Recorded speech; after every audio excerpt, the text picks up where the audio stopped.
मग आता इन्व्हेस्ट करायचे झाले, हे आता ठीक आहे, हे कळलं. पहिलं तर काय, इन्व्हेस्टमेंट इम्पॉर्टंट आहे का? येस, ती कळली.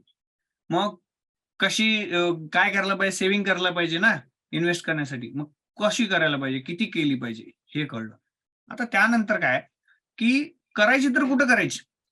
वेगवेगळे क्षेत्र आहेत ना इन्व्हेस्टमेंट करण्यासाठी. मग ती एफ-डी आहे, आर-डी आहे, गोल्ड आहे, प्लॉट आहे, इन्शुरन्स आहेत, म्युच्युअल फंड आहेत, शेअर्स आहेत, क्रिप्टो सुद्धा आहे. मग कुठं करायचं? कुठं केलेलं चांगलं? 20% आले ना, ₹50,000 पगार आला.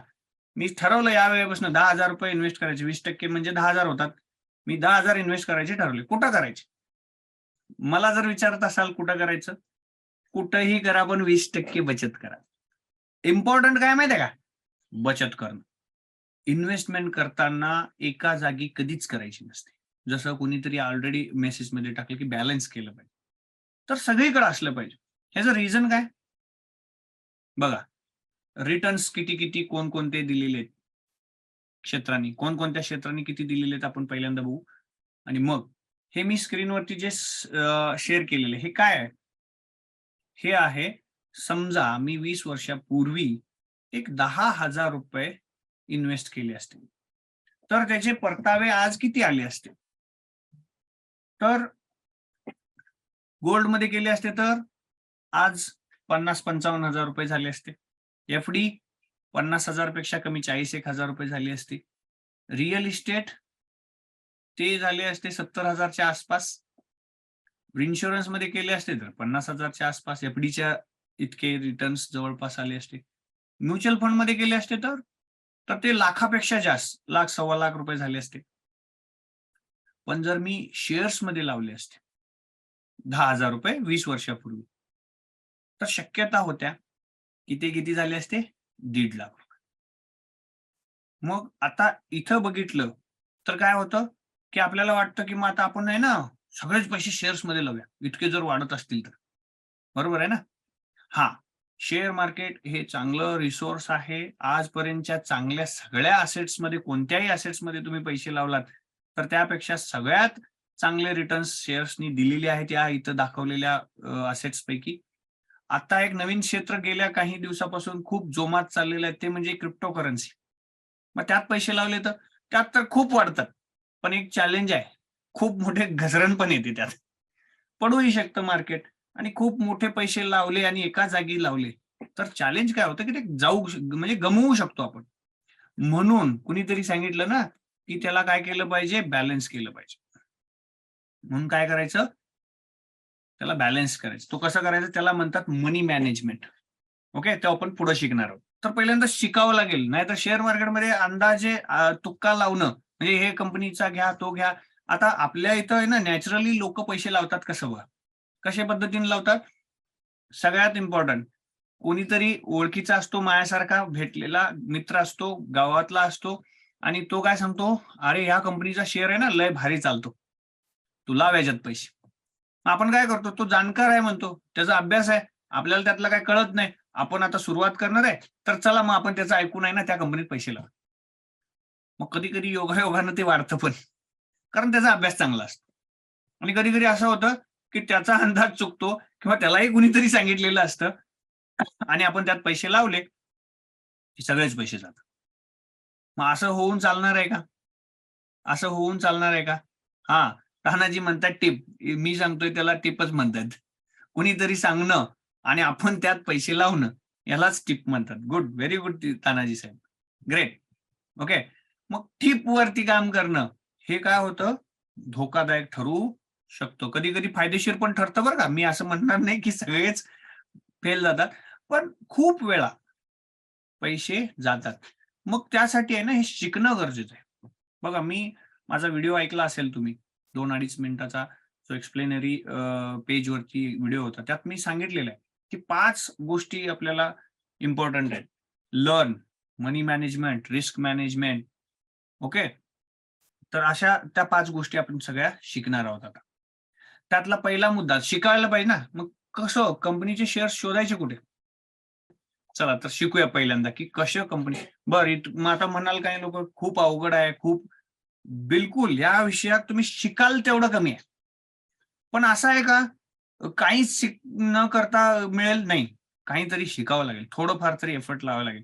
आणि मी आज तुम्हाला जो मुद्दा शिकवणार आहे तो काय माहिती आहे का, मी गेली 12-15 वर्षापासून जे मी प्रॅक्टिस करतोय, ज्या गोष्टीतून मी पैसे कमवले चांगले शेअर मार्केटमध्ये, त्याचा आहे ना एक शॉर्टकट बनवलाय. म्हणजे शॉर्टकट बनवला नाही, तो आहेच मुळात. ठीक आहे. आणि तो मला समजलेला आहे आणि तो मी माझ्या इन्व्हेस्टमेंटमध्ये पण वापरतो. त्याच गोष्टी तुम्हाला शिकवणार आहे. तर रेडी आहात का? कशा कंपनी शोधायच्या, कोणती चांगली कंपनी आहे, कोणत्या कंपनीत लावायचं हे शिकायला रेडी आहात का? शेअर मार्केटमध्ये पैसे लावायचे असतील तर पहिलं काम 5 स्टेप फॉर्म्युला आहे. ओके. 5 गोष्टी चेक करायच्या. एखाद्या कंपनीत पैसे लावायचे असतील, एखादी कंपनी कुणीही सांगू दे, टिप दिली किंवा आपण शोधली किंवा आपल्याला वाटली. आपली चॉईस कशी असते माहिती आहे का? मी या कंपनीत काम करतो. फॉर एक्झाम्पल मी TCS मध्ये काम करतो. तर TCS चे एम्प्लॉई काय म्हणतील माहिती आहे का? मी TCSचा शेअर घेतो सर. काही लोक टाटामध्ये काम करत असतील, ते म्हणतील मी टाटाचाच शेअर घेतो सर. मी बजाजचा शेअर घेतो सर. का? कारण त्यांचे काही इमोशन असतात किंवा त्यांचं काहीतरी रिलेशन असतं किंवा कोणीतरी सांगितलेलं असतं. म्हणून आपण त्या शेअर्समध्ये पैसे लावतो. पण तसं न करता 5 स्टेपमध्ये कंपनीला चेक करायचं. कोणतीही कंपनी तुम्ही इन्व्हेस्ट करताना 5 गोष्टी बघा. त्यातलं हे 5 गोष्टी बघून जर तुम्ही कंपनीत पैसे लावले, तर मी डेफिनेटली सांगतो तुमचं नुकसान होणार नाही. ठीक आहे. जे टप्पे सांगणार आहे त्यात इम्पॉर्टंट गोष्ट आहे ती. ठीक आहे. त्यात पहिला मुद्दा काय, की तुम्ही अशी कंपनी निवडा की जी 5,000 करोड पेक्षा मोठी असेल. ज्याला म्हणतात शेअर मार्केटच्या भाषेत मार्केट कॅपिटल, मार्केट कॅप. म्हणजे काय? बघा, कंपनी मार्केटमध्ये येते याचा अर्थ काय? शेअर्स देते. ओके. शेअर्स त्यांनी मार्केटमध्ये किती वाटलेले आहेत आणि त्या एका कंपनीच्या एका शेअर्सची किंमत किती आहे गुणिले total number of shares. For example माझी कंपनी आहे, मी शेअर मार्केटमध्ये आणताना 1000 शेअर्स काय केले, लोकांना दिले आणि एका शेअर्सची किंमत आहे ₹100. जर सगळे एकत्र केले तर किती व्हॅल्यू झाली? 1000 गुणिले 100 म्हणजे 1,00,000. 1,00,000 ही काय झाली? Market capital. सिंपल, एकदम सिंपल ठेवायचं, खूप कॉम्प्लिकेट करायचं नाही. आता ही 5,000 करोड पेक्षा जास्त असायला पाहिजे. हे किती असायला पाहिजे त्या कंपनीचं मार्केट कॅपिटल? 5,000 करोड. म्हणजे ती कंपनी 5,000 करोड पेक्षा मोठी असली पाहिजे. आता तुम्ही म्हणाल, "सर हे मला कुठं बघायला मिळणार?" डोंट वरी, मैं हूं ना. मी शेवटपर्यंत हे सगळं शिकवणार आहे. कुठं शोधायचं, कसं शोधायचं आणि सगळ्यात महत्त्वाचं माहिती आहे का? सगळ्यात शेवटपर्यंत जे राहतील त्यांना मी एक अशी म्हणजे युक्ती देणार आहे, की एक क्लिक केलं की हे सगळं मिळेल. डोंट वरी. अभ्यास पण सांगेन आणि शॉर्टकट पण सांगेन. Okay, ready? पहिला मुद्दा कळला? पहिला मुद्दा काय आहे? बघा, समजून घ्या. हे नोट करत असाल तर नोट पण करून घ्या. जेणेकरून तुमच्या ह्या इन्व्हेस्टमेंट जर्नीतली ही खूप इम्पॉर्टंट पार्ट आहे. आणि जे लोक जिंदगीत आजपर्यंत शेअर मार्केटमध्ये इन्व्हेस्ट केले नाहीत, त्यांच्यासाठी तर ही पर्वणी आहे. कारण इथून जर तुमची सुरुवात झाली, बघा हे सगळं समजायला मला 12 वर्ष गेली आणि कितीतरी लाखो रुपये मी घालवले आणि मग कळलं. मग तुम्ही हे सगळे घालवून शिकण्याऐवजी इथं हे जे शिकायला मिळालं ना, ह्याचा फॉलो करा. याला फॉलो करा. ओके. पहिली गोष्ट काय असलं पाहिजे? 5,000 करोडपेक्षा जास्त मोठी ही कंपनी असली पाहिजे. कुठं बघायचं? मी शिकवणार आहे, दाखवणार आहे, लाईव्ह दाखवणार आहे. Don't worry. ओके. दुसरं काय? Sale growth is 10% from last 10 consecutive years. म्हणजे काय? बघा, तुम्ही पैसे कुठल्या कंपनीत लावालो? कंपनी फायद्यात असेल त्या कंपनीत, का लॉसमध्ये जाणाऱ्या कंपनीत लावाल? सांगा बरं. कुठं पैसे लावायला आवडेल तुम्हाला? डेफिनेटली कंपनी जी प्रॉफिटमध्ये आहे त्या कंपनीत पैसे लावा. मग प्रॉफिट कुठून येतात? कंपनीच्या बिझनेसमधून. आता कंपनी काहीही बिझनेस करत असेल, मग ती कंपनी सेल्समध्ये असू शकते किंवा ती कंपनी सर्व्हिसमध्ये असू शकते. आता सेल्स अँड सर्व्हिस म्हणजे काय? गुड्स विकत असेल, वस्तू विकत असेल एखादी कंपनी, तर त्याला म्हणू शकतो आपण सेल्स. त्या कंपनीचा काहीतरी सेल्स असेल आणि सॉफ्टवेअर असेल किंवा प्रोफेशनल लोक, मग लॉयर असतील, इंजिनियर्स असतील, त्यानंतर सॉफ्टवेअर इंजिनियर्स असतील किंवा माझ्यासारखे कन्सल्टंट असतील, हे सगळे आपले सर्व्हिसेस काय करतात? विकतात. म्हणजे प्रोडक्ट विकतात प्रॉफिट साठी. बरोबर? आता मग हे प्रोडक्ट दोन्ही प्रकारचे असे सेल्स किंवा सर्व्हिस प्रकारचे, गुड्स किंवा सर्व्हिसमध्ये असतील. आता गुड्स असू दे, सर्व्हिस असू दे, काहीही करू दे कंपनी, पण ती कशात असली पाहिजे? फायद्यात असली पाहिजे. म्हणजे फायद्यासाठी काय केलं पाहिजे? प्रोडक्ट विकले पाहिजेत ना त्यांचे. आणि मग तुम्ही कशी कंपनी निवडाल की ज्या कंपनीचे प्रोडक्ट रेग्युलरली विकले जातात आणि त्या विक्रीमध्ये दरवर्षी ग्रोथ असलेल्या कंपनीत विकलेलं इन्व्हेस्ट केलेलं चांगलं का लॉस मध्ये जाणारी, म्हणजे सेल्स कमी होत जाणारी, दरवर्षी त्या कंपनीच्या प्रोडक्ट्सचा दर काय होतोय?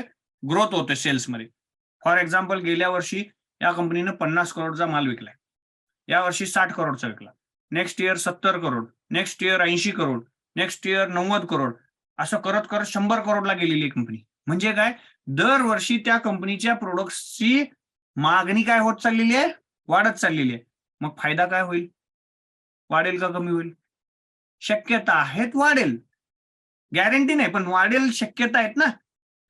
लक्षात येते का? बघा, अशा पद्धतीनं त्या कंपनीचा सेल्स काय झाला पाहिजे? हा वाढत जाणारा असला पाहिजे. आणि तो कसा कुठं शोधायचा? बरं, किती दिवसाचा असला पाहिजे? 1-2 वर्ष काही कंपन्या मेंटेन पण करतात, 2-4 वर्ष वाढतात आणि काही दिवसांनी सेल्स खाली यायला चालू होतो. मग हे पण चॅलेंजिंग आहे ना. अशी कंपनी आपल्याला नको आहे. अशी कंपनी पाहिजे की ज्याचे सेल्स हे रेग्युलर वाढले पाहिजेत आणि गेली 10 वर्ष, 1-2 वर्ष नाही, गेली 10 वर्ष ज्याची सेल्स ग्रोथ आहे, अशी कंपनी पाहिजे आपल्याला. लक्षात आलं? हे कुठं शोधायचं दाखवणार आहे, डोंट वरी. पण मुद्दे लक्षात ठेवा, नोट करून ठेवा की तुम्ही कोणत्या कंपनीत पैसे लावले पाहिजेत. एक, पहिला, ज्या कंपनीचं मार्केट कॅपिटल काय असलं पाहिजे? 5,000 करोडपेक्षा जास्त. दुसरं, ती कंपनी सेल्समध्ये ग्रोथ करणारी असली पाहिजे गेली 10 वर्ष. आणि ती ग्रोथ किती पाहिजे? दरवर्षी कमीत कमी 10% ग्रोथ होती सेल्समध्ये, अशी कंपनी पाहिजे. दुसरा टप्पा. तिसरा मुद्दा आहे तो म्हणजे ROCE ग्रोथ. म्हणजे काय? Return on capital employed is 15% from last 10 year. म्हणजे काय? जी कंपनी पैसे इन्व्हेस्ट करते, म्हणजे कॅपिटल एम्प्लॉयड झालंय, म्हणजे यूज झालंय. बरं, आता हे टेक्निकल टर्म आहे, हे एक्सप्लेन करायला अर्धा तास लागेल. डोंट वरी, त्यात जाऊच नका.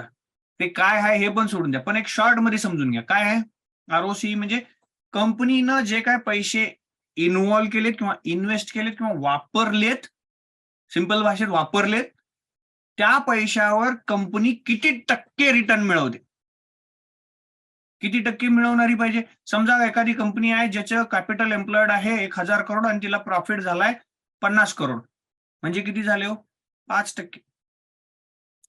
मग 5% प्रॉफिट देणारी कंपनी जर असेल मार्केटमध्ये आणि त्या कंपनीचे शेअर्स तुम्ही घेत असाल, चालेल का? नाही. का? कारण जर समजा त्या कंपनीचा सेल्स ग्रोथ ही 5%, 10% असेल, तर ही एक्सेप्टेबल नाहीये. का? कारण सरकार काय करतं माहितीये का? काही वेळेला तुम्हाला, काही बिझनेसमॅन असाल तर त्यांना माहित आहे, की त्यांच्या टर्न ओव्हरच्या 8% कमीत कमी तुम्ही प्रॉफिट हा दाखवलाच पाहिजे, असं म्हणते सरकार.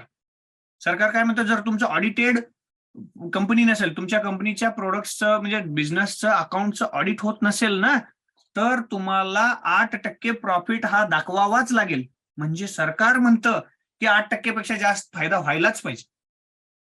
नाही झाला तरी त्याच्यावर टॅक्स भरावा लागेल. म्हणजे हा एक कुठेतरी गोल्डन रूल बनवला गेलाय ना. तर कंपनी कमीत कमी 15% प्रॉफिटमध्ये असली पाहिजे आणि एखाद्या वर्षी 2-4 वर्ष असून नाही चालणार. ती किती असली पाहिजे? 10 वर्ष. पहिल्या वर्षापासून दुसऱ्या वर्षात 15%, तिसऱ्या वर्षात परत 15% असं होत होत होत गेली 10 वर्ष जी कंपनी रेग्युलर 15% पेक्षा प्रॉफिट ग्रोथ मध्ये आहे, ROCE कॅपिटल एम्प्लॉयड वरती रिटर्न ऑन कॅपिटल एम्प्लॉयड असतील त्याचे, तर त्यात इन्व्हेस्ट केलं पाहिजे. 5-10% वाली कंपनी युजफुल नाही. का हो? कारण बघा, मार्केटमध्ये एक प्रकार असतो, इन्फ्लेशन म्हणतात त्याला, ज्याला मराठीत महागाई म्हणतो आपण. आता जर समजा याचा विचार केला, इन्फ्लेशन किंवा महागाईचा विचार केला, तर दरवर्षी सरासरीनं भारतामध्ये हे 5 ते 6% इन्फ्लेशन वाढतं. म्हणजे काय? की दरवर्षी 5% महागाईचा दर वाढत आहे. फॉर एक्झाम्पल, हा पेन आहे, यावर्षी कितीला मिळतोय? 10 रुपयाला. तर 5% पुढल्या वेळेला जास्त म्हणजे ₹10.5 मिळणार आहे कमीत कमी. ₹10.50 तरी याची किंमत असणारच आहे. फॉर एक्झाम्पल हा ₹100चा पेन आहे. हा पेन आहे ₹100चा. ओके. हा पेन आज ₹100 आहे. तर पुढल्या वर्षी कमीत कमी ₹105लाच हा पेन मिळणार आहे. जर 5%नं महागाईचा दर वाढला. मग जर समजा तुम्ही अशा कंपनीत पैसे लावले, की ज्या कंपनीचं capital return on capital employed 5% आहे, तर तुमचे पैसे वाढण्याचे चान्सेस किती आहेत? 5%च. मग तुम्ही प्रॉफिटमध्ये असाल का? नाही, लॉसमध्ये असणार. लक्षात आलं का? म्हणून हा कॅपिटल एम्प्लॉईडचा जो काही मुद्दा आहे, तो किती असला पाहिजे? 15%. हे काय असतं, कसं असतं, हे डेप्थमध्ये शिकता येतं. शिकवणं पॉसिबल आहे. भविष्यात झालं तर मी याच्यावरती एखाद दुसरे मराठीत व्हिडिओ बनवेन किंवा हिंदीत व्हिडिओ बनवू. आपण ते पण शिकू. पण एक लक्षात ठेवा, इन्व्हेस्टमेंटच्या अगेन्स्ट मिळालेले रिटर्न्स त्याला म्हणायचं कॅपिटल एम्प्लॉयड. ओके.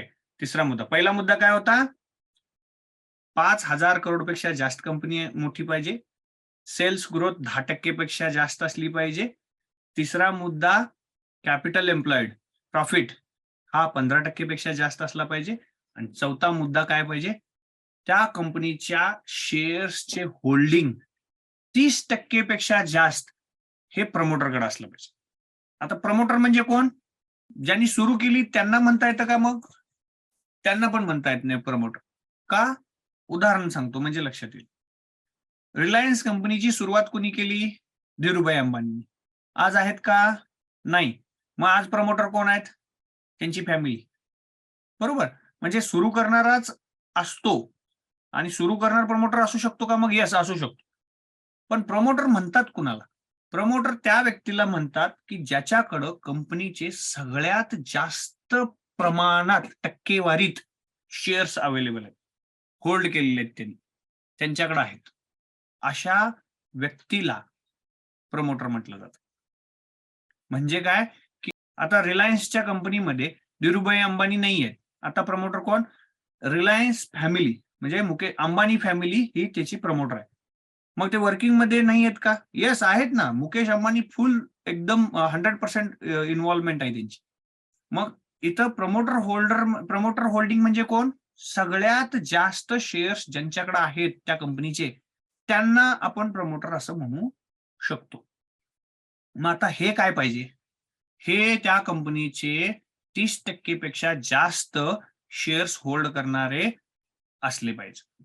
म्हणजे मी जर समजा एखाद्या कंपनीचा प्रमोटर आहे, तर माझं होल्डिंग हे 30% पेक्षा जास्त असलं पाहिजे. मी अशाच कंपनीत काय करणार? माझे पैसे लावणार. का हो? बघा, एखाद्या कंपनीचा सगळ्यात जास्त काही फायदा मिळणार आहे, तो कोणाला मिळणार आहे? बोनसच्या स्वरूपात, डिव्हिडंडच्या स्वरूपात, प्राइसच्या स्वरूपात. हे बेनिफिट कुणाला मिळणार आहेत? शेअर होल्डरला. आता शेअर होल्डरला जर सगळ्यात जास्त बेनिफिट मिळणार असतील आणि सगळ्यात जास्त शेअर जर माझ्याकडे असतील, तर मग मी त्या कंपनीचा विचार खड्ड्यात घालवायचा करेन का वर न्यायचा करेन? तर डेफिनेटली मी वर न्यायचाच करेन. आणि मी मी माझे शेअर होल्डिंग दरवर्षी वाढवतोय. म्हणजे हे काय पाहिजे माहितीये का? प्रमोटर शेअर होल्डिंग तर पाहिजे 30% पेक्षा जास्त आणि इट्स इन्क्रीजिंग. इम्पॉर्टंट काय माहितीये का? शब्द लक्षात ठेवा. इन्क्रीजिंग शेअर होल्डिंग जर असेल तर व्हेरी गुड. ते मेन शोधणं गरजेचं आहे. कुठं शोधायचं दाखवतो. Don't worry, relax. पण समजून घ्या, मुद्दे समजून घ्या. कुठं शोधायचं ते दाखवणार आहे मी. मग चौथा टप्पा काय? की प्रमोटर शेअर होल्डिंग हे किती असलं पाहिजे? 30% पेक्षा जास्त आणि ते इन्क्रीजिंग असलं पाहिजे. कारण बघा, जर एखाद्या कंपनीचे प्रमोटर आहेत ज्यांच्याकडे 60% शेअर होल्डिंग आहे आणि ते दरवर्षी 1%, 2%, 1%, 2% विकायला लागलेत आपली हिस्सेदारी,